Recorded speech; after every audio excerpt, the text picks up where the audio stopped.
I can Why is she tell. running away? Why is she leaving us She's again? going to kill the bad guys, Oh, I which is thought where you meant we're that, going to. like you were having her go kill the bad guys because she was going to leave. No. She started charging forward. She said, "I'm sorry, I have to go save," because I told her to always stay back and not put herself in danger. And she said, "I'm sorry, I have to go save the people. I can't hold back." And I gave her permission. In Okay, other I words, I got it from wasn't. here. Yeah. I misunderstood the first part of that. Sorry. Yeah, I wasn't telling. Like normally, I'd say, "No, wait, Lulu, stop." But I'm like, you know what? Go ham. Go do your thing. Sorry, I haven't AFK'd yet. I'm just gonna be right back like 2 minutes. Okay. I went ahead and restarted this. Okay, I restarted the stream anyway.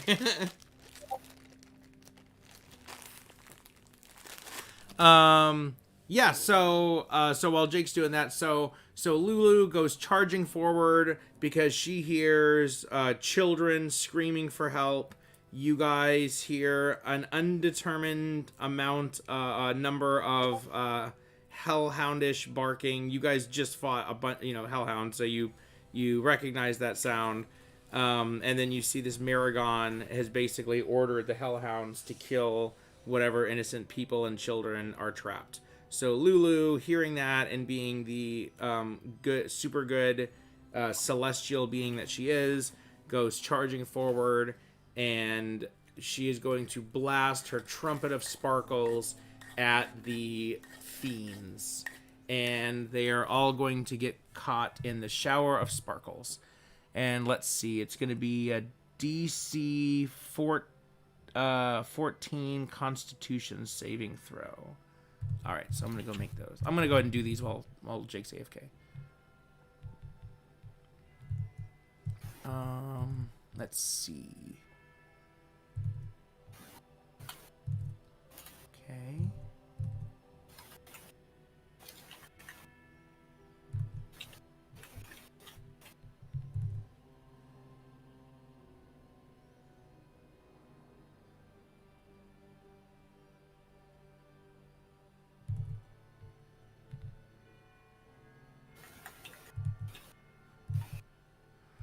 Okay, so the Maragon made his save, and the Hellhounds did not. So that's good news for you guys. So they're going to take 4d8 plus 4 radiant damage. 1, 2, 3, 4. Wow! 6, 6, 8, 8. So that is a total of 32 freaking damage. Are they weak to radiant? Oh my god. No weaknesses. So, wow, she just saved the freaking day. So she has 2 trumpets left now. And 32. And what's this guy? I think it's... I'm back. There's evil creatures. Oh, evil creatures have disadvantage. Half as much. 32 divided by 2 is 16 damage. Okay, cool. Perfect timing. So, I'll just recap what happened. So, Lulu charged forward and blasted her cone of sparkles. The Maragon succeeded in his save, although still taking some damage. And Hellhounds failed and took a massive amount of damage. You can't see that from here, but I'm just letting you know. It's she rolled 32 on her damage roll. Christ. So 32 damage to the Hellhounds, and then half as much to the Maragon. Remember 2 minutes ago when I was wondering why we brought Lulu? That's why. And Scree, it is your turn. Oh my god, I'm gonna shoot the heck out of the little Maragon, I believe. Is that how you pronounce it? Please tell me. Yep, Maragon. All right. I think it's French. Got it. So make your attack roll. 21 to hit. All right, roll damage. Got it.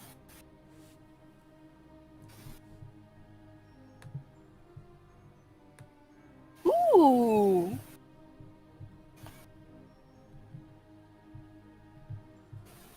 14 damage. All right, what is this crap? Did you add sneak attack? Oh, wait, I thought that would have worn off by now. So sneak attack, you have 2 ways to get it. If you're hidden and they can't see you, which you were the first time, and he can see you now, or if you have an ally within 5 feet of them. Lulu is within 5 feet of that target. Mhm. Got it. All right. You also might be close enough to planar warrior, or you might need to move up a couple of feet. I don't know if you wanted to do that too. I think it's 30 feet. So you need to be here. Got it. Oh wait, this All right, I'm gonna move up. Yeah, basically. Oh. Okay. All right, and so roll your damage. So your attack plus planar warrior plus your sneak attack. And this is your first attack. Super scree. Okay, whatever I told you, +3. Oh, I forgot what I originally told you. That's bad. Okay, Better dang, remember. I Watch the have to stream back. re-roll all that. Oh my Oh. god. No, I'm not watching on the stream. I think she said 14. Okay, +3. I'll take that. So 17. 3 from damage. planar warrior and sneak attack. You only got 3 total. Yeah. Roll it all again. Roll it What all did you again. roll? I 3 rolled like ones? 1. Yeah. Just roll everything Okay, again. okay. Roll your. Is it D8 for a longbow? Yeah. Okay, 1d8. D8 for longbow, D8 for planar warrior, 1d6 for sneak attack, plus your dexterity mod, which is Oh my probably God. 4. Yeah. Oh, it's 4. I got it. And then give me the total. Got it. 17 damage. Yes, and the Maragon collapses.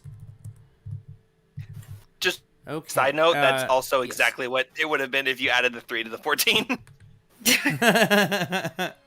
Yep, and also he only had 7 hit points left, so it didn't matter. But No, this yeah, is I just also thought that was fun. but we're also learning the mechanics, so that's helpful. So it falls down dead. You still hear this horrible barking and ravaging, and you recall that the Maragon already told the Hellhounds to kill the kids, so that's happening. How do you proceed? How much did you move? 5, 10, 15, 20. I think that was your movement speed. I moved my full.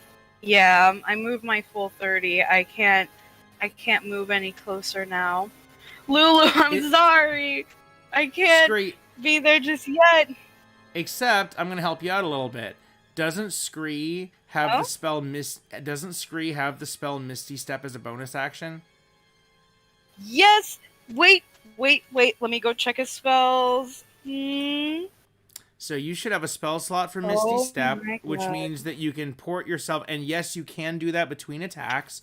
So you could zap yourself another 30 feet, and as your bonus action, and then you could fire off your second attack onto the Hellhounds. Hopefully, it's a straight shot. Yes. Okay. Yes. helpful, DM. Yes. Yes, you are helpful, DM. That tells you how to do the combos that I set up Alright. for you in the first place. All right. Say goodbye to my last second spell slot. Oh, So you boy. can move right here where the Maragon was. I'll kind of move him off to the side, but that's Alright. if you teleport. Bonk. And now I'm going to check off a spell slot, and that's your last level 2. You're right. So you have no more level 2 slots left. So you cast so you fire off your arrow and it blasts through the head of the Maragon and it explodes from the force. Your planar warrior plus your sneak attack, and its body just collapses in a husk to the ground with a gurgle. Realizing that the Hellhounds are still attacking the kids, you use your bonus action to cast Misty Step using a second level slot. You zap yourself, you blink forward 30 feet, and then turning to the south, you see... I see. This. You see... Can you also two reveal the hell- north while you're doing that? Oh yeah, you see 2 hellhounds perched at the top of the stairs, in the middle of a pounce downward toward. You can't actually see the kids from here, but that's what you see, and they are really low down on the initiative, which Got you lucked it. out. You really lucked out. And Yeah, your for turn real. is now with your bonus action, and movement all spent. Your turn is over. Zoe, it is your turn. Wait, did he attack? Scree? Wait, I Oh, get shit. an extra attack, Yeah, extra attack. correct? That was the whole Yeah, reason but you it's- rolled the Misty Step. Yeah, sorry, my brain Yeah, just blinked dude. forward. So Yeah. make your attack roll. Go ahead and roll your damage. Maybe you can take one of them out. They're bloodied, by the way. Oh, good. Oh, that's good. And tell me if you're targeting A or B. Okay, I'm gonna target A. Wait, she gets an attack. Holy shit. Oh, yeah. Okay, hold on. Yeah, otherwise there's no need to Misty Step because he could have just moved forward the next round. Yeah, that was the whole Exactly. point. Also to protect Lulu, just in case. Yeah, because you True. need to kill you basically need to 1-round these guys, because otherwise kids are gonna die. They don't have very much hit points. or Got armor it. class. Oh no! 18 to hit. 18 to hit. 8, that hits. Roll your damage. Amazing. Yeah. All right. Okay. You're about to be After I'm done seconds rolling away. damage, I wanna shout something after I'm done rolling damage. Hold on. Suddenly everyone's measuring distances and stuff. You're like, oh, this will be an easy battle. We'll knock it out in a couple rounds. And then you're like, oh shit, each round is basically a dead kid. Oh no. Evil Evil DM. Evil. I've been meaning to stock up on meat, anyways. Ooh. 11 damage. 11 damage. And what type of damage is that? Oh, it's not. It's okay. It's It's not resistant. force, just normal. Okay. 11 damage. As I raise up He's my longbow to shoot this freaking ugly rat, I say, "Come and get me instead, you little freaking stupid dog! Ah! You crusty. Your arrow lands into its flank, and it looks pretty hurt at this point, but it is still standing. And now it's Zoe's turn. All right, I guess I dash up there and go 60 feet because I'm not sure if I can't get in range with just going up. So That's why I gave Scree Misty Step. I love Misty Step. all good. All right, and I'm done with my turn. Do you have any spells? Anything Mm. that you'd want to do? He's got to use 2 actions in order to, or an action and a move in order to get all the way Oh, up you're there, right. That and is that's his still not action, in range. move, bonus action. Yeah. So that's good. Yeah. But then next turn, basically, you should be able to get in range. So, okay, Assuming it everybody is. else misses. Yeah. Oof. Well, Raxlor, it is your turn, and the Hellhounds are next. And Oh no. Pass. Wait, actually, hold on. No.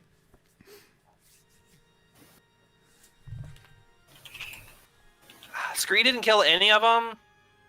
Ugh, Yeah. I'm sorry. Yeah, Scree Well, I'm so sorry. Oh, well, I'm Scree killed trying the my Maragon. birdie best. Yeah, I killed the whole Maragon by myself. Oh, and Lulu Yeah, too. too late. Well, it's not my fault. But okay, whatever.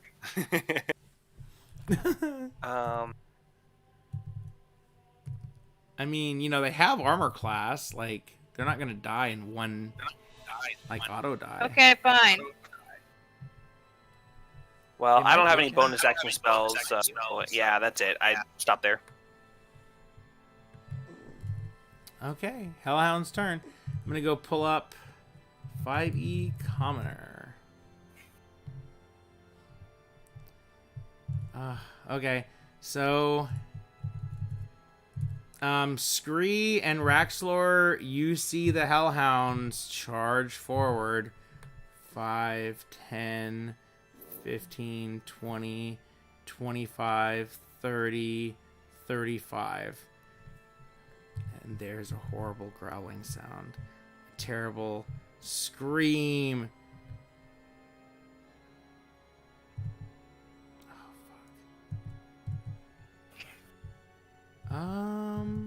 What's their hit points? Oh gosh. Oh no. I don't know what state these guys are in because we can't see them, but remember that incapacitated / prone creatures auto crit on a hit and have advantage on the attack. But I'm allowing death saves for NPCs. So there's a difference between dying and dead. Let's and I'm gonna put the commoners at the end of initiative order. Let's see. Does this one hit? 8 plus 5. That hits their armor class. Okay, so yeah, commoners have 4 hit points. So okay, so you hear horrible growling, screaming, ripping. No, please! But you hear adult voices screaming, and then the adult voices fall silent, and you hear kids shrieking. No. And oh yeah, the other ones ran up here too. So okay, and now it is Lulu's turn, and she is distraught, and she's just going to charge forward. 5, 10, 15, 20, 25, 30, 35, 40. Oh yeah, she just has like 120. So she's going to run up here, and she's just going to blast her freaking sparkles. She's not effing around. Sparkles. Oh, and that means we need saving throws. So the doggos... What kind of saving throw? So they're going to have to make a DC 14 Constitution saving throw. And fiends have disadvantage against it. Or evil creatures have disadvantage. And yet the first Hellhound actually succeeded his save. And the second Hellhound... Wow, they both made their saves. What kind of damage? 1, 2, 3, 4. Plus 4 radiant damage to both of them. That is 24 damage divided by 2 is 12 damage. So that's 12 damage and 12 damage. And you hear a vicious yiping sound that sounds like the death of a hellhound. And Scree, it's your turn. I say, as you run down the hallway following Lulu, and I'm like, behind you, chung, chung, chung, and I say, Scree, the good berries! The good berries? Feed the good berries to anyone down there who's down. You look in your pocket and find squished good berries. I'm kidding. I think they're magically unsquishable. Sure. Good berries. Hold on, let me check. Good berries. Squish it in your mouth, not in your hands. And palm. Oh, I think you I probably didn't write it down. Yeah. I'd actually like to cast good berries. No, you have 3 good berries because we had the druid give us a bunch. So you have 3. Right. If you go down there and there's someone laying unconscious, pop a good berry in their mouth just to save them so they don't die, and then we'll take care of them. I hit some with cure wounds if needed. Yeah. Yeah, but that's kind of a Good berry would be better, but any healing that you do on a dying NPC. Mm-hmm. All right. So, Scree, if you move forward, let's see how far can you move. Okay. So, you could move like to here. Yes. On the staircase. Okay, and that gives you line of sight to the doggos. So go ahead and make your attack roll.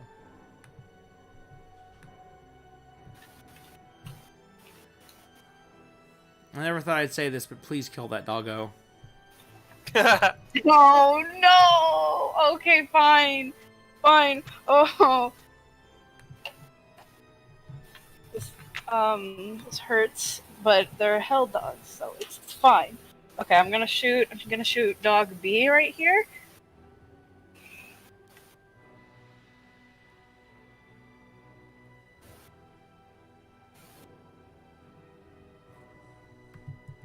Okay, I'm rolling. Hold on. Ah, shoot. Um, 11 to hit. Do you want to you want to add anything to that? You got any? Wait. Like, you know. Wait. Oh, I'm unsafe. Oh, god dang it. Advantage. Right. Ah, God. I don't think you have. Why do you have Yeah, advantage you don't have from? advantage. Nah. Aren't I? Okay, yeah, never mind. I You forgot would the have dog to- already saw me. Sneak attack, yes, but advantage, no. You do have. You have that inspiration from the organ still. That 1d8. And if you have inspiration, then you might be able to use that. But I don't think you guys have got. I don't think you have inspiration. Please help me. Okay. Please, Squee, we need help. Squeeze! Oh, wait. I'll help you. Squee, please help us! Please help us! Oh, God. The grown-ups died and these doggies are gonna bite us! Help me, Squee, help us! Yeah, with your roll, I would pressure. probably go for the inspiration, because that might be just enough to push it over the edge, if you don't roll horrible. And this is a very inspiring moment to use it in. Yes, I'm using my inspiration. Ah! No, doggies! You will not have the children. That's All right, gross.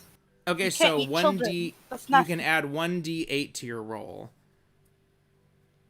Got it. Now, Zoe also has bardic inspiration, but I don't think she's That's put a that on. 3. That's a 3. I could have sworn that I had Would a that point make of it enough? inspiration too, but who knows? Is that 14? 3? 11 plus 3? 14. That arrow misses. And your Should I inspiration give is her gone. can I give her my bardic inspiration? No, no! It's a I'm using my bonus second action. attack. Screw you, dog. You would have had to do that on your turn as a bonus action. Sorry. Oh. You did have a bonus action too. No, We didn't think of it. Make your second attack roll. You might my be able to God. one-shot it. Please. Okay. 22 to hit. That hits. There you go. Now Oh roll my damage. God. Planar Plants. warrior. Go. Sneak attack. So 2d8 Are you plus a counting D6 the plus kid as an ally for sneak attack? That's yes. awesome. Yes. Please save the kids. Please. 15 damage. Oh, your arrow sails through the air, propelled as if by the gods themselves. And Oh the my dog falls. God. And the dog falls down dead. Yes! Let's go. And you saved the kids. You run up to the two dead adults. You see a man and a woman, and you put a good berry into each of their lips. And as you do, Yes! they sputter to life, coughing and bloodied and still hurt very badly, but no longer technically dead. Oh, And no. the man begins gasping and hugging you and thanking you. And then he runs over to the kids, and the woman runs over to the kids as well. Apparently they're not related. The adults heard the kids, saw that they were alone and that they were hiding from the devil attack, and so they were trying to lead the kids to somewhere safe, and then they got trapped in here in the corner, basically seconds before you guys arrived. They indicate to you that they don't think everyone is safe, and there are probably other commoners that are just now trying to escape the clutches of devils, and that only by moving quick enough might you save them as well. And you have one good berry left. All right. All right. And Oh I know my that it's God. 10:21, but I so think that we should keep on going a little bit. Like, we can stop when you guys like initiate a battle or if something major happens, but if you want, you just finished killing these guys. You got 4 commoners that you need to get to safety. How would you like to proceed? So, as far as I'm concerned, my character was still in initiative, and we were like charging forward, like we don't know what's up there. So Scree saves them and starts popping good berries in their mouths. I'm still charging forward, ready for fighting. But Yeah. Zoe goes before me in initiative. So Zoe, if you would like to continue moving up first, get up there and do whatever you're going to do. But then I'm going to quickly follow within 6 seconds or so. But you technically would be the first one to approach if you'd like to. I can't get all the way up there without burning, and dashing. Because You're going to do that 60 feet, and then you can role play. We're just role playing, but your character would have the opportunity to role play first. Yeah, you can get far enough to see the devils are dead and the kids are safe. And then you continue dashing in there, and you enter the alcove, and you see 2 severely wounded but alive adults cowering in the corner with 2 young children. And although they're cowering, they seem ready to move, and they look to you for where to go. So there's nobody like in here unconscious, dying right now. Nope. Scree took care of the 2 that were dying with her. Can I say, good berries. I just say, thank goodness everything's been taken care of. I was worried I wouldn't get here in time. And that's my turn. The female commoner woman adult says, quick enough to save us, aye, but we fear there may be others dying at this very moment. I'm not putting it on you, of course, to save them. You've done enough already, but we would like to follow you wherever you go, because on our own we might get trapped again. You're our only hope. All right, Raxlor, you gotta take these along too. Raxlor comes clanking down the stairs as he hears all that, and he sees Scree turning to him, and he sighs and rolls his eyes and turns around and starts clanking up the stairs. You know how like stairs are really easy to climb down, but not so much to climb up? He's like starting to get winded from all his run in all his heavy armor, and he's like, all right, come on, let's go. And he starts charging this way, and he says, it sounds like there's not much time for a sneaky approach. We need to start going. But that really worked last time, except I think if we find someone, if they're cornering people, we can't risk more innocent lives. So we need to try and all engage a little bit closer together, even if it means running in and alerting the enemy. But I think it is still good that Scree continues to lead the pack. I agree. But Lulu, if I trust you, if you would, plus you're probably useless now that your trumpet's used up, bring these commoners back to the party and then come back and meet us. Scree, which way do you think we should go next? Or I ask the commoners, I say, do you know these catacombs very well? Obviously, there's lots of twists and turns. Do you know where the other citizens might be? Wait, who did you ask? The commoners as they're running past. I say, where should we go? Where are the other survivors? Okay, so the only information they can give you is that there are several recessed mausoleums spread out along here. So literally they could be anywhere. So you have multiple directions to go in, and they literally could be someone dying at any moment. So it's almost like it could even be like a luck situation. I mean, obviously they don't tell you that, but they're like, you're asking me, like, which way might they be? And they go, oh, they could be anywhere. Everyone just scattered in terror. We're trying to make it to the...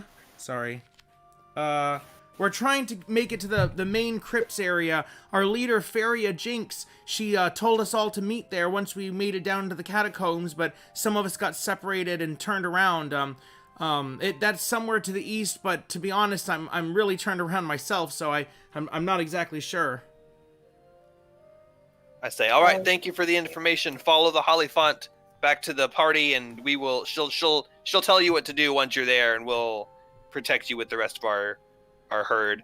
After they leave, I say, okay, guys. So it sounds like 60 safety is to the east, which is where, well, safety, heavy quotation marks. It sounds like their goal was to get to the east. So if there's any missing survivors, if they went to the east, they'll be safe because they made it to the place. So let's continue fully exploring the west side here. And then we need to go up north down that passage and down the south passage. The south passage is going to be closer, so let's go exploring that way. We should not split up. That's a bad idea. But yeah, nope. let's very quickly start exploring with this turn that's right here. Scree, you lead the way. But if you see any creatures, don't just attack them. Come back and get us, and we'll all charge in together so that we can blast them. And at least you and Zoe can go up front and double blast them. Got it. But I point down this hallway and I say, all right, let's go, but be quiet. All right. Do I have to roll stealth again?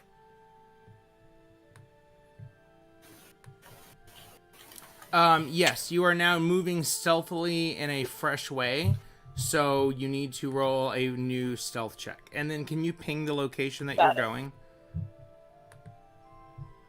Down this hall. Okay.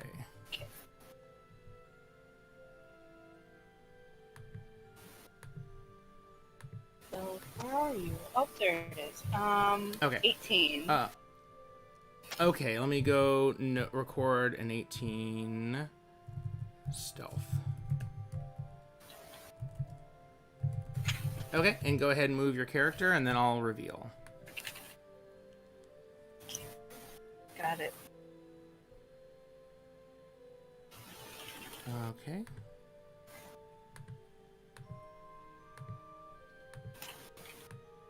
Okay, hold on. As you enter this, I think I can read.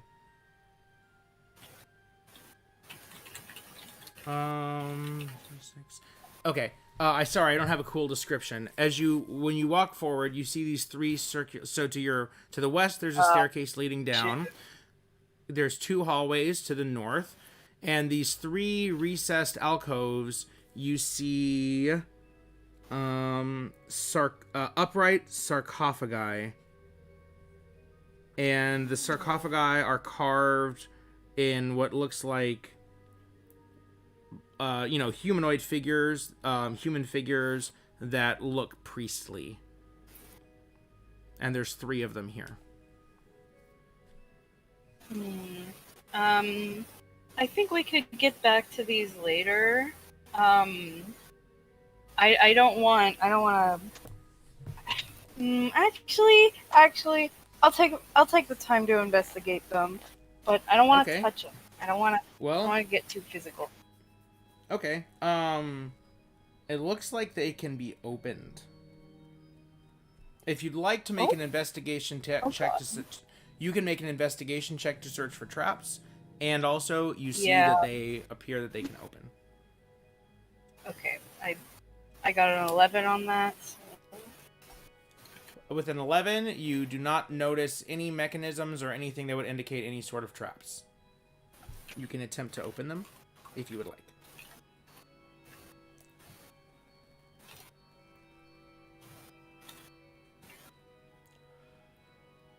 Would you like?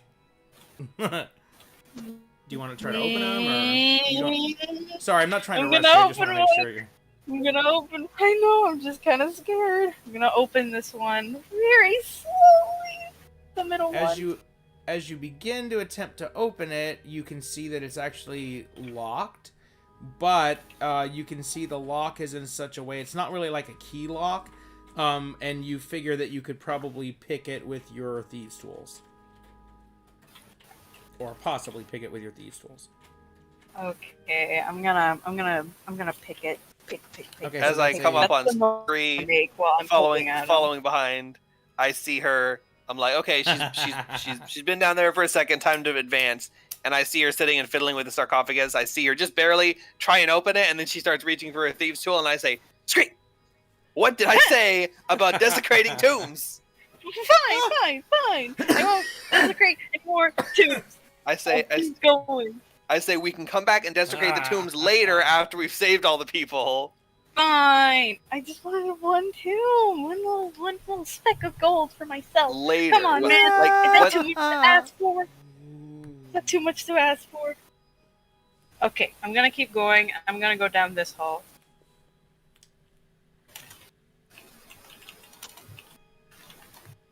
Okay. Let me reveal.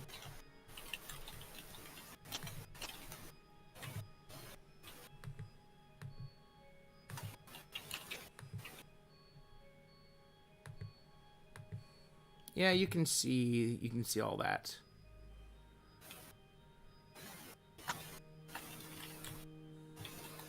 Okay.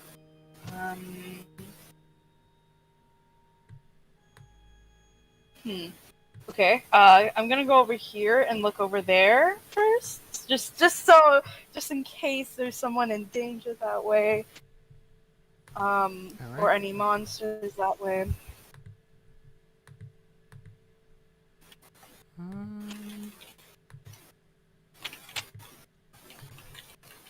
There you go.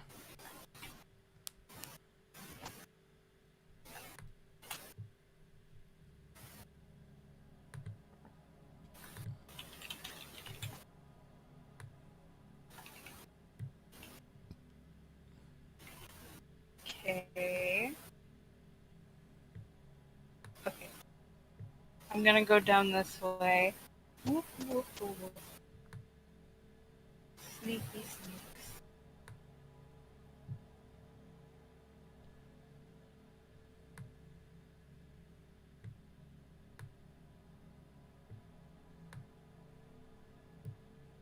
Okay, one moment. Okay. Sorry that I'm slightly delayed in reacting. I'm doing other things that are happening in the background simultaneous to the amount of time it's taking you to explore. Yeah. Not rushing you, I'm just letting you know that other things are happening. Okay. Okay. Oh, so in Big. this Personally, I don't room, care what happens. so there are more sarcophagi in here. So each alcove, there's 3 to the north and 3 to the south, and each one contains a sarcophagus. They are carved slightly differently, like the people inside them are individuals, but they're very similarly carved as priests. So some kind of high priest sarcophagus. Okay. What's over here? Is there anything over here, or is it just one of those other dead ends? So as you walk into this alcove here, you find 2 commoners huddling in the corner in fear. Okay. I'm gonna like slowly approach them, not stealthing. What? What? There's a wasp. Wasp. Hold on. Hold on. What? There's a wasp. Maybe not. Maybe I don't have to Okay. go out The there. wasp isn't in the house. Anyways. Okay. I'm gonna go up to the commoners. Don't open the door. You're gonna let them in. Beanie's Okay. okay. Yeah. Tell her the wasp will not even notice Darlene. She's too close to the ground. He doesn't care. Beanie. Anyways, okay. Okay, I'm so gonna, you approach the stop commoners, and stealthing now. they look at you, and they can immediately tell that you do not look fiendish. And one of them looks at you and says, "Are you here to help? Do you know where the others are? We got separated and we got lost, and we were scared. There's devils every direction, it seems."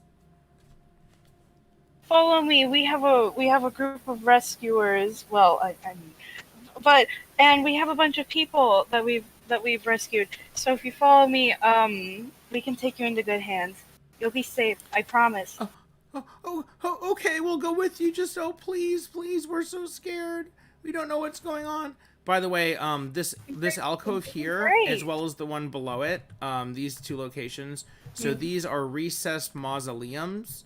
They look the same as this. Just letting you know. And got it. they're I bet a and lot of they're people are hiding in the. and a mausoleum. So imagine that there's like shelves of bodies interred in the stone. So you've got like these sarcophagus, which are ornately carved and probably for important individuals. Then you've got these little alcoves where it's like, smaller, smaller graves, like kind of bodies stacked sort of thing. Got Okay, it. so they begin to follow you out, and they're like, we don't know which way is safe to go. Follow me. Raxlor. I found some common folk. I say, oh good, we'll bring them back. And I told Lulu to go bring those other commoners in return a while ago, and she still hasn't come back. Maybe let's bring these ones back. We know the way back is safe. Let's quickly run back, check that everything's okay, and then we'll take Lulu and continue on. Got it. Let's go. So we move all the way back, because I noticed now that the Fog of War has been put back. Yes, and as you are suggesting that you turn back and check on Lulu and everyone else, you hear Lulu trumpeting, not like using her ability, but more like she is calling for you guys, and not in a subtle way. That's You hear this trumpeting sound. So you run back the way that you came, and you approach the area that you came in to begin with, and you look, and all of your crew has been moved back down to the other end of the hallway, and standing in front of them is what looks like a diabolic cultist. Oh no. Let's go.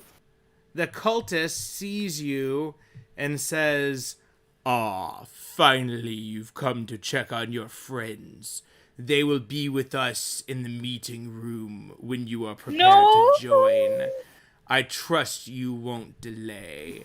And he leads the entire group, and Lulu looks at you with pleading eyes, like she's not, apparently there's more, like it's not just this one guy, and she's not just gonna try to like fight whatever force. So she's looking at you, and you don't see Rhea, and everyone else disappears around the corner, as well as the cultist.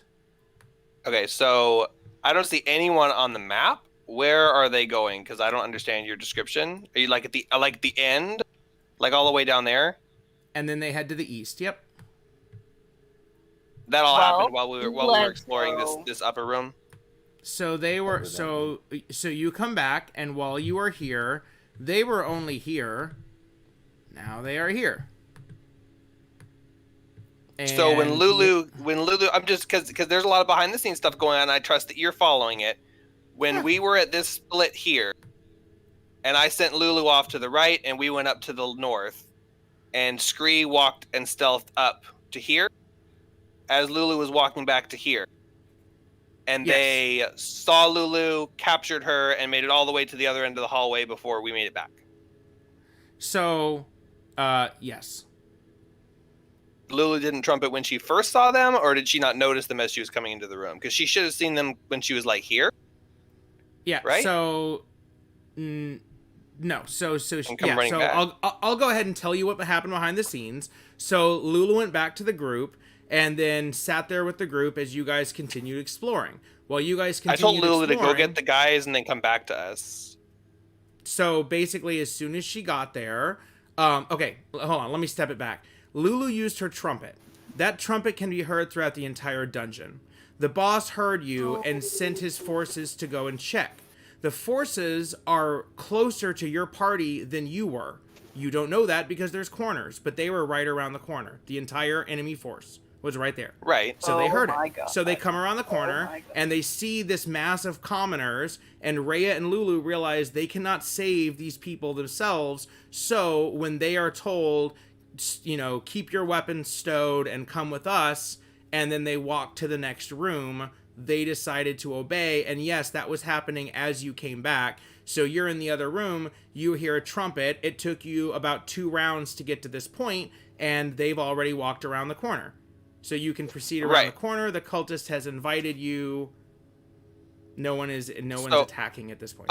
I'm fine with this. This is what we're gonna do. I'm just making sure because The instructions, when we give instructions and stuff like that, it might not be as clear. Lulu was told to go, drop off the commoners, and then come back. So she gets here. When she gets to this point, were the cultists already there?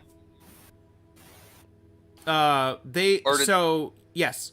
So they heard her trumpet 3 rounds ago. Right. No, okay. When Lulu gets to this point, as she was returning with the commoners, were the cultists already in the middle of the room ushering the citizens out?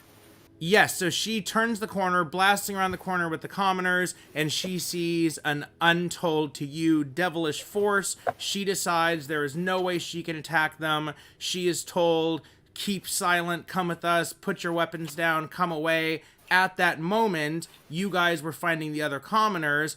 As they're getting moved away, Lulu begins to trumpet anyway, calling for you guys. It takes you 2 rounds to get back here, and at that point, they're already moved. Yes, it all happened very quick. It's the other room they were literally 50 feet away. When you guys were fighting that battle, you were farther away from your party than the enemy forces. You didn't know that because they were around the corner. But yes, they were there. That is while we're fighting, that part's fine. Yeah, the force comes in and gets them. I'm talking about Lulu going back, because the whole point was like, if one of us escorted the people back, we would have encountered them the same. I would have seen them when I was at where we are right now, and I would have turned around and come back to the party and said, holy shit, guys, come back. But what you're saying is Lulu silently walked up, listened to their orders, and then trumpeted. She ran around the corner. If I'd stayed back to guard them like I originally thought I was doing, I'd have accomplished the exact same amount as I have by now, but I also wasn't able to fight back. Well, we left some guards back to protect them, but they didn't fight. They just dropped their weapons and obeyed. So that's fine. Yeah, so, if they thought that it was so dangerous. Yes. So clearly, I'm talking to my party member. Yeah. Oh, okay. Yeah, if they thought it was so dangerous that even they didn't want to fight, because we left them to fight basic forces, like if some dogs came or if one of those weird things came. So basically nothing that was there was enough. If you were there, you would have been captured. So now we have to go save them, but we're within close range, so we are basically going to be engaging from range. They would have not caught me alive. They would what? They wouldn't have caught me alive. Exactly, and that was what we were trying to do with the NPCs, but you would be dead instead of the NPCs being captured. So this is probably the best occurrence we could have had. They were there to protect from small forces. We weren't counting on a huge force to overwhelm them, but if we were all there, we'd be fucked anyway. But I'm just going to add one more thing. So Lulu probably could have gotten away and gotten back to you guys, but she had to make a quick decision. She was having blades pointed at her, and what she decided is she needs to be with the innocent NPCs so that she can do whatever she can to at least try to protect them, even if that means surrendering for the moment. And she's hoping you guys are gonna come in with some smart plan. And if Zach had been there, then they would have come around, hey, come with us, blah, blah, blah. And then he could have made a decision, and maybe he could have taken him on with him plus Lulu plus Rhea, but that's not what happened. And the NPCs are going to be, more passive or whatever. I did not pre-plan I just set up the mechanisms. Yeah, I was just making sure that just because we can't see what's happening, I was making sure that the NPCs were acting in appropriate ways. You can go watch the stream. You'll see me. Not just following the story. No, I will. No, not at all. Yeah, go watch it because I was imagining like. Good. Oh shit! You know what though? You know what? Actually, ping location. Those NPCs, they didn't get captured. Well, that's what I'm saying. You said all NPCs were off the dais and across the thing. No, actually. So here, hold on. You said there. They were hiding up there, actually. So who moved? So who was it that just the commoners, I guess. Oh, the fighter NPC, Seltern, Trevik, the commoners that were with Lulu, Happy. Why were they Rhea. Down in the middle of the thing? They were all ordered to cluster in the protected hallway and hide in the magically protected spot and protect the commoners. They were just standing in the middle of the crossroads, unprotected. Well, we can go back and watch the stream, but you said what I recall. I left. I left. I gave them orders and left them. So if they didn't follow my orders, that's on them, and I'll yell at them later. So we can go back and watch the stream if you'd like to see how it happened. Here's my recollection, but yeah, you're right. They're NPCs anyway. Is the NPCs that cannot fight for themselves took refuge hiding up here in the mausoleum in the place where devils cannot get. But Rhea and Seltern and Trevik and Lulu all stayed right here in this middle location. That way they would be prepared to join you if need be. Then you said, go ahead and have Lulu come with us. The rest of you stay back until we need to call you. Then you sent Lulu back with commoners. When she got back with the commoners and joined Trevik and Seltern and whoever else and the Tressum and Happy, they then at the same time she gets there, she encounters this devilish force. She's got these 4 commoners with her. She's not going to try to defend all of them and fight all these devils with just her and a weakened druid and Rhea and everything else. So that's why she made that decision. But yes, you had the fighters positioned separately, so the other ones did not get captured. They are hiding up in an area that devils will not go, so they are safe. I did not specify. You are correct, because if I think back and if I probably watched the stream, I had never specified you guys go up there where it's safe and hide with the commoners. I said you guys stay here and protect the commoners. Common sense would dictate that they would go into the magically protected area that we discovered with everyone else, and I say cluster in here and protect. But I didn't specifically say that, and they're NPCs, and they made stupid decisions. So well, yeah, also fine. Remember that this is a cultist, I'll be more specific. This is a cultist, not a devil. And so maybe the NPCs that could fight realized that the NPCs that could not fight are hiding and were not detected, and that if they made it obvious and went charging up there, they would be leading the enemies straight in. So maybe as veteran warriors, they decided that since they can't protect these 4 commoners, and also if they die, then all the other NPCs would be at risk. So they left the weak NPCs to hide in the alcove, and then they decided, you know what, worst comes to worst, we can fight for ourselves. We're going to go with this baddie force, and we're going to let our party know by trumpeting, and then hopefully we can fight when they get there, but they're not going to try to fight on their own without you. Fair enough? All right, yeah. You give me a lot of explanation, which is good. The only 2 things I was concerned about is Lulu rounding the corner, seeing cultists taking the party away, and running in and getting herself captured, rather than turning around, and then somehow the NPCs being there. But she's not. We're friends. No, but I mean, but no. You've given NPC logic that the NPCs made decisions. I was just, and like you said, I trust your decision making. I just wanted to make sure that they understood the orders they were given, which clearly there were some orders that were also misunderstood. So I'll make sure if we're leaving NPCs out of range to give them very specific commands. You are more than welcome. And also, if you have specific positions, if you say, okay, they're kind of here, blah, blah, blah, I might not move them around. And then an hour later, if there's a roaming NPC, then they might, then something might happen. And also, there might not have been room in that alcove for all of them. And also, if they were there, then they might have been seen because there were so many of them. And then all of them would have gotten captured. So there's lots of ways it could have played out. But yeah, I know as this gets kind of a little more like layered and complex, I'm trying not to, I don't want to micromanage, and I don't want you guys to have to micromanage.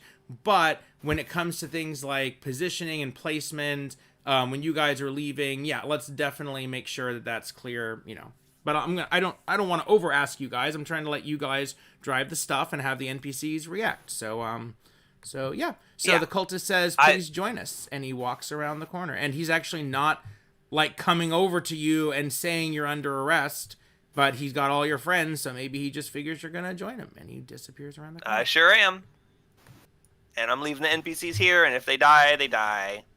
But they seem to be hiding pretty well. They're in a pretty good spot. I tell the other 2 commoners to go back and squeeze back into those corners. Okay, and I will put them there. So basically, all the commoners, all the weak, not able to fighters, are all just huddling around that dead girl's body.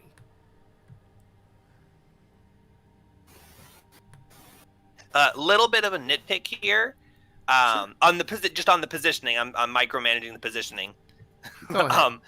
So a square is 5x5 in what they control in combat. I'm asking them to like huddle together, like butt to nut, in the Yeah, outposts. Sure, can they so do they that? can do... Yeah, so we can do, like...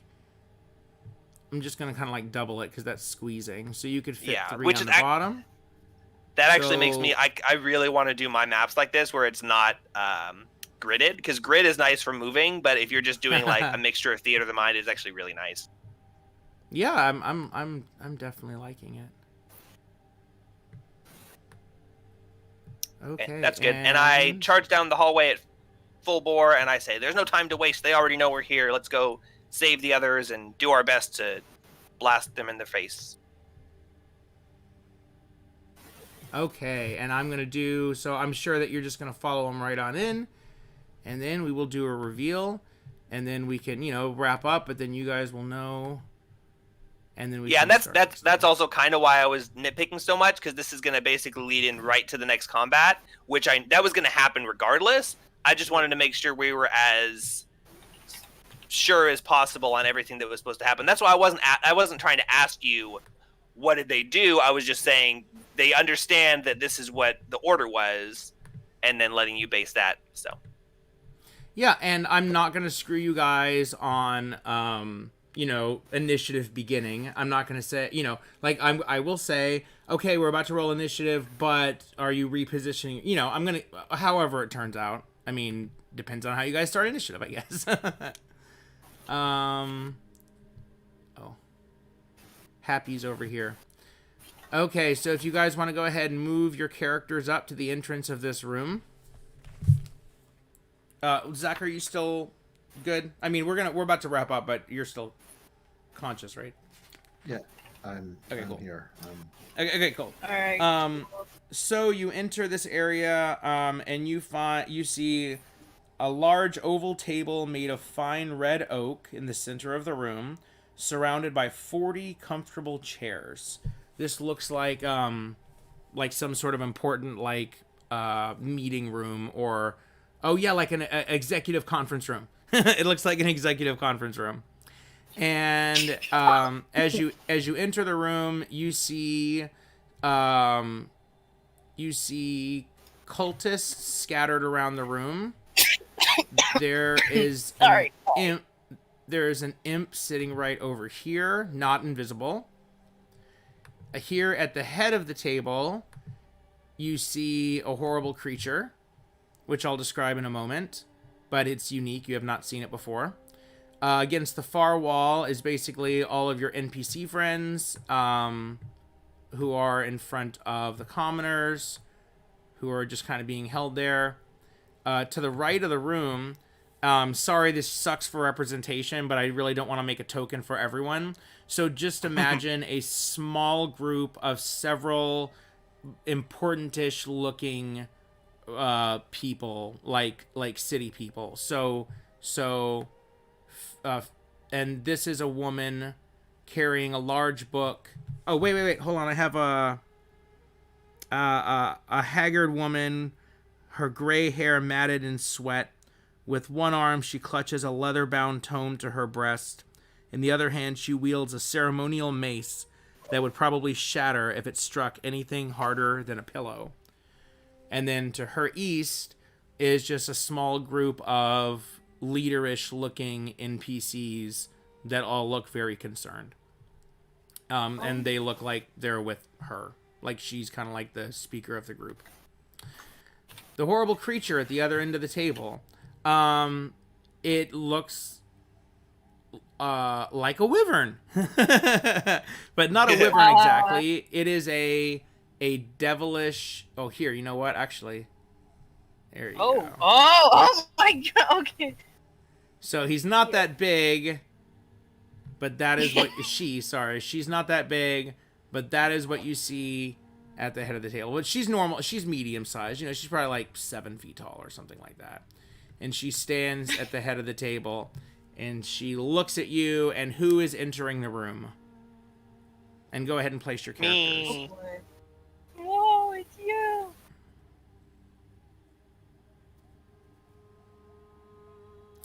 And she sees you and says, Ah, yes, come in. More sacrifices for Master Zariel. Please, have a seat. The negotiations are just getting started. I say, as we walk in, I say, "Ah, yes, my name is Raxlor. I am here on behalf of Tiamat. Shall we begin the negotiations for the prisoners?" make a deception check. Come on. Yeah. I knew I was Yeah. I knew I was walking into danger, so I cast guidance on myself before I walk into the room. No, it doesn't count because if you had said... Hold on. I'm going to get her, what's it called? What check am I looking? Insight. 17. Ooh. Okay, let's see. What insight? Insight. No insight, really? Just be wisdom if it's not trained. No? No, okay. Not very wise. Okay, cool. So, gonna do a fair roll. What was your number again?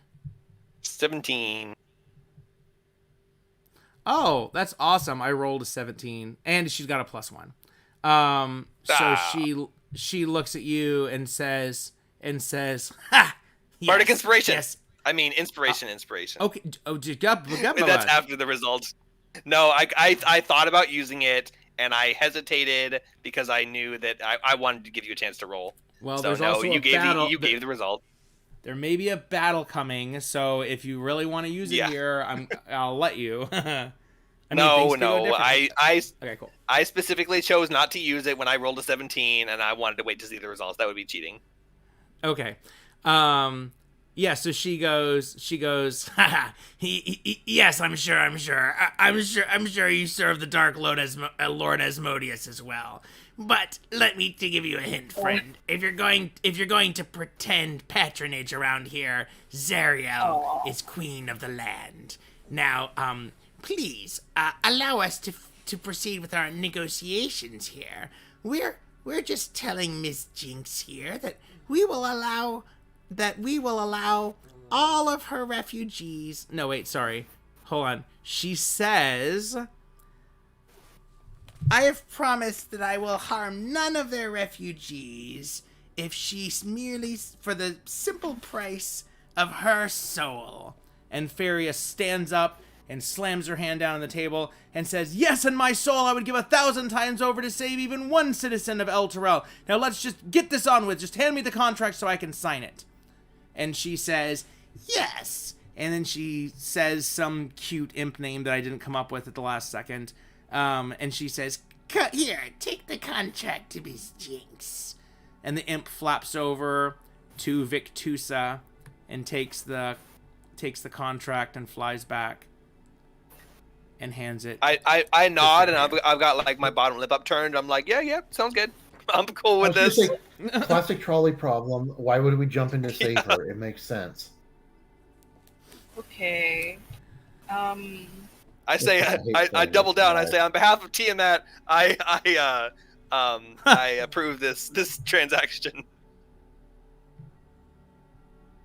So the imp flies over and hands the contract to the woman.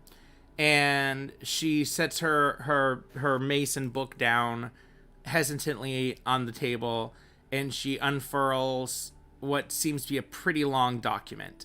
And she squints at it, and she looks at it, and she goes, ah, damned, blasted, infernal contracts.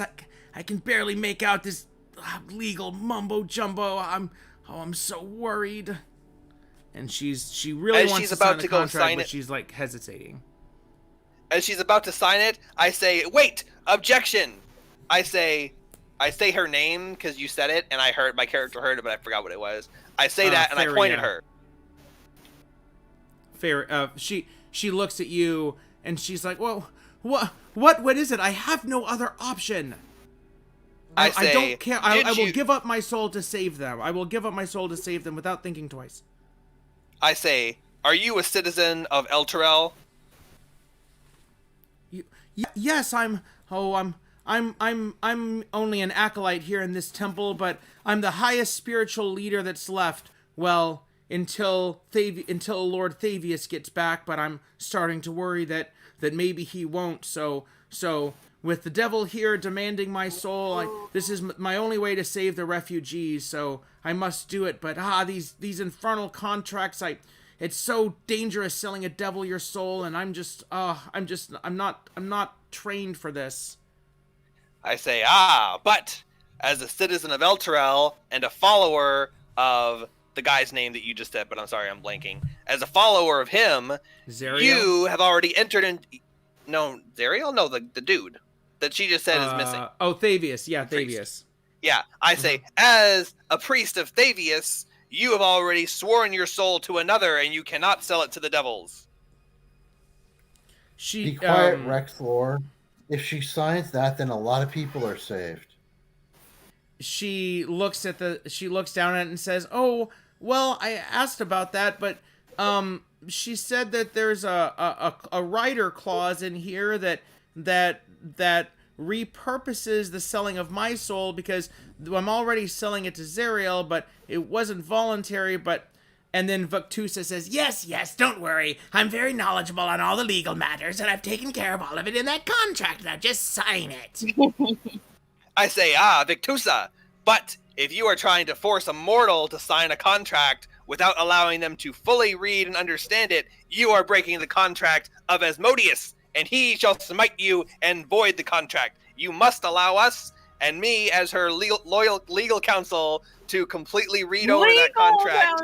To completely, this is now Phoenix Wright, Bird and law. you must allow me per the law of the devils, as you follow the law of lawful evil. You must allow her and her lawyer to completely read that contract and make sure that it is completely watertight.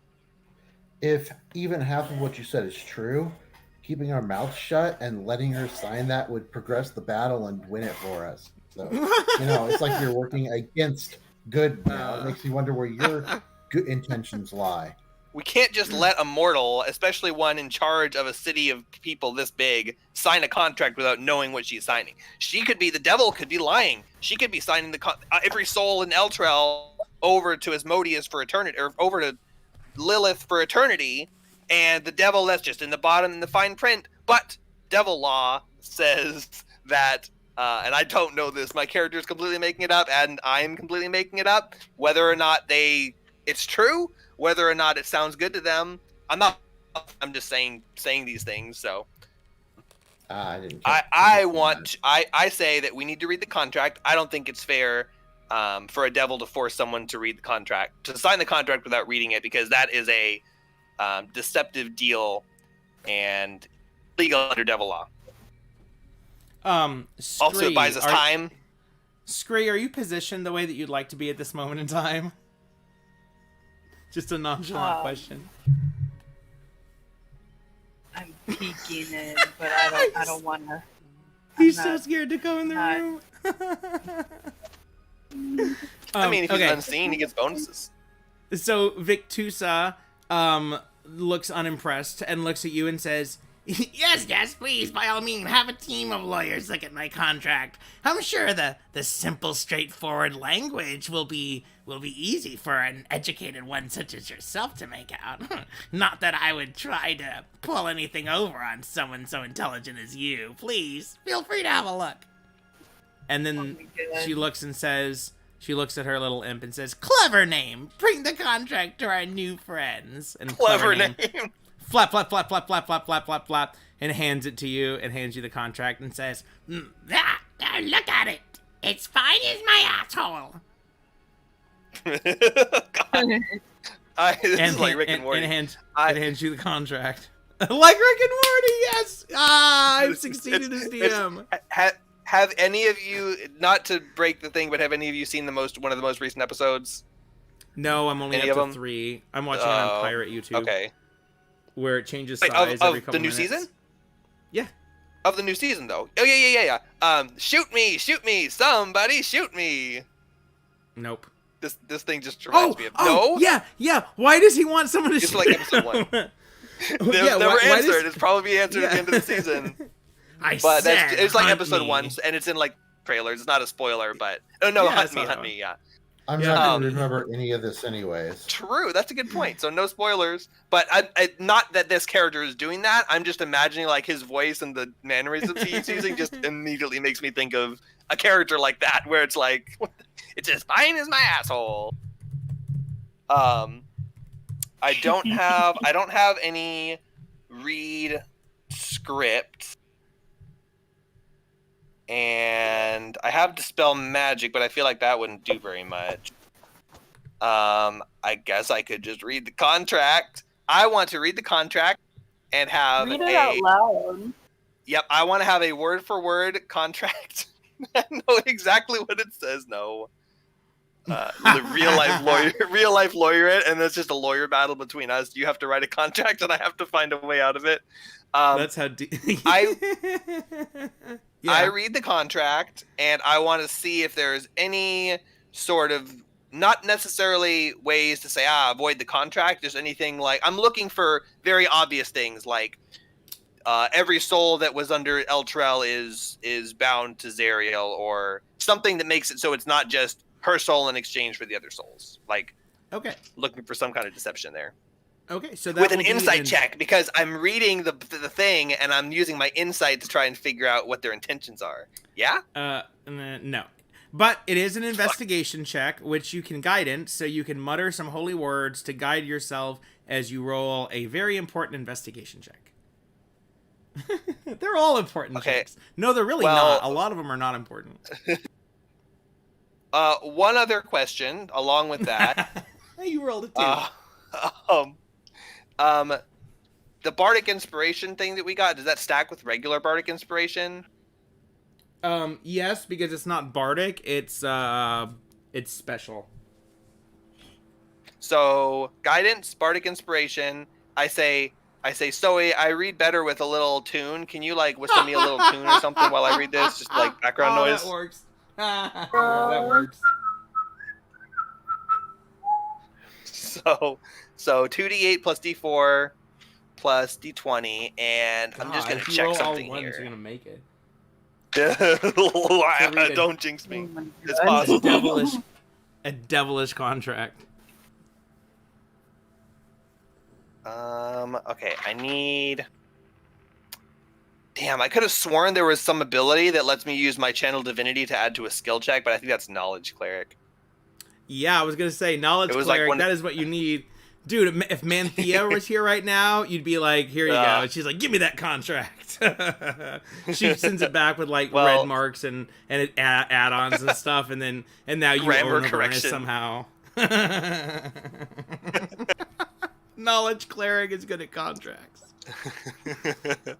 That's the only thing they're good for. Yes, my one use. All right, I'm rolling. Or do you want me to roll it on the thing, or should I roll it in person? No, you can roll however you want. This is honor system. Okay, well, I'm gonna roll it. And I'm just gonna say the numbers on the dice, and my modifier is -1. So 13, 6, 7, and 1. Wait, 13? Oh, 13 is the total. 6 plus 7 plus 1. Is that correct? Hello? Oh, come on. Hello? Oh, I'm sorry. I forgot I had push to talk, so my hand was off my mouse because I was counting. I thought my internet... I'm like, really? It's going to cut out now, really? So, no, that's funny because that actually is 6 plus 7 plus 1 minus 1 is actually 13. But no, my D20 rolled a 13. And I was just saying the numbers on the dice as they came up. It was 13, 6, 7, and 1. Total of 25. Okay. Awesome. Okay, so you skillfully read the contract, and your eyes are drawn to the part where it says, blah, blah, blah, by virtue of the surrender of the soul, eternal soul of Faria Jinx, I, Victusa, promise that I will harm none of the refugees personally. And so this is one of those... Yeah. Like the rest of her forces can slaughter them. as long as she okay. doesn't personally do it. So the thing there is, look at this map, and who's the scariest one in the room? I actually don't think that's a terrible idea because Pictusa's out of it. I would like to ask to alter the contract, but not to remove that little loophole that Victusa intentionally put in there. I would like to alter it to say, hey, we're refugees also here, so we're included in this contract. I state that as a fact, as to the universe, so that it counts in the contract, and I say we are also refugees. We identify with the rest of these refugees, and we're included in this. Is that correct?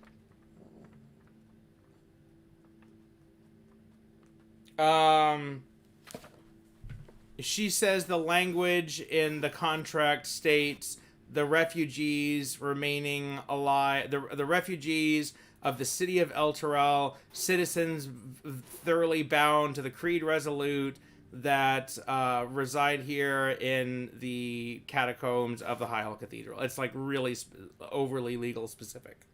I say, I need you to modify this contract to include us before she signs this. Otherwise, there's no deal. She says, Oh, certainly. You'd like to add your soul to the table as well? and what are you requesting? You just want to add your soul in for your friends there, or what are you? Her soul to include us. I feel like it's pretty balanced. I think I'd need some extra souls if I'm going to spare any extra individuals. I mean, there's a whole crowd of people, but yeah, I tallied it up, and I think it's just exactly her soul. Yep. I say, give us just a moment to confer and see what we should do in this situation. Sidebar, Your Honor. We can if you want, we can pause it here, and then we can both have 2 weeks to think about how we're going to negotiate the contract. Well, so we can try to negotiate the contract. I was just going to ask Zoe and Scree, although I don't know how lucid they are, but I was just going to say we're not fighting right now anyway. So basically, here's our situation. This contract protects the citizens of Elturel from the dragon specifically. That means these cultists can still attack the citizens, and that means the dragon can still attack us. But the dragon can't just blast and AoE the citizens. So if she signs this contract and sacrifices her soul, we're still going to have to fight, probably. But it's going to be us versus the dragon and the cultists versus the NPCs. And NPCs does not include our party because they're not citizens of Elturel except for Rhea. So we're going to have to kill the cultists to stop them from killing the citizens while also defending and killing the dragon who's going to be attacking us. So our choices are let the person sign the contract to have that situation go out, or we get really good positioning in the room and sneak attack and just try to go for it without the contract. Because the contract's not going to do a whole lot of protecting, and it's sacrificing this person's soul who might be important later. So we can still probably have the same chance of success, plus a chance to sneak attack and surprise them. Not surprise round, just, position ourselves in the room or whatever. And we still have to kill all the enemies. So what do you guys think? Do you want to just go for it, or do you want to let the person sign the contract for a very minimal protection of people we don't really care about that much? I know, sorry, I don't mean to interrupt you guys. Yeah. I just want to point out an important thing in the contract. The owner of the soul would be not Victusa, but Zariel, because Victusa is acting on behalf. So, if it was to Victusa and you kill Victusa, it voids this contract. But since it's to Zariel, then that means her soul would be pledged to Zariel, which I guess it kind of already is. It would just be through a different way. But I'm just letting you know, killing Victusa would not void that agreement. And Feria may actually be sucked away immediately if you allow her to sign the contract. That is a good point to point out. In fact, I'm was reading already the chapter in here right now on Infernal Contracts. So you guys, if you can push it as far as you want.